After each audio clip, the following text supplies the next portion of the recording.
তুমি যে তোমার আম্মার কতটা আদরের সওয়াল হে এটা বুঝতে পারবা যদি তোমার হাত থেকে একটি কাছের জিনিস ভাঙ্গা জায়গা হে। গতকালকে এই কাছের ডেকটা আমার হাতে পুরো ভাঙ্গা গেছিল গা হে। মোর মায় 5টা সেকেন্ড দেরি করলো নে হি হে মামুন লোক সাহেবের বক্তব্য দেওয়া শুরু করে দিল হে। তাই বুঝে গেলাম আবহাওয়া এখন খুব ভয়ঙ্কর, তাই বাড়ি থেকে দূরে কোথাও চলে গেলাম কিছুক্ষণের জন্য। হঠাৎ শয়তানরে আমি বুদ্ধি দিলাম এই ভয়ঙ্কর পরিস্থিতিতে চাঁদের দেশ থেকে একটু ঘুরে এলে মন মানসিকতা শান্ত হবে হে।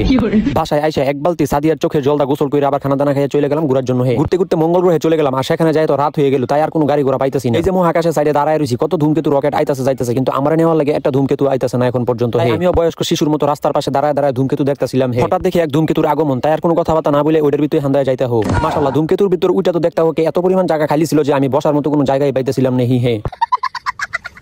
বহু কষ্ট করে পৃথিবীর স্টেশন আইয়া সেখান থেকে এক সিএনজির মধ্যে উঠে পড়লাম। সিএনজি উঠলাম নাকি কোনো মাহফিলের মধ্যে বললাম খোদাই ভালো জানে। সিএনজির পিছনে বসছিল এক ঘরে 3 বেডি, তাদের ঘরের মধ্যে গত 1 মাস কি হয়েছিল আলহামদুলিল্লাহ এখন আমি সবই জানি।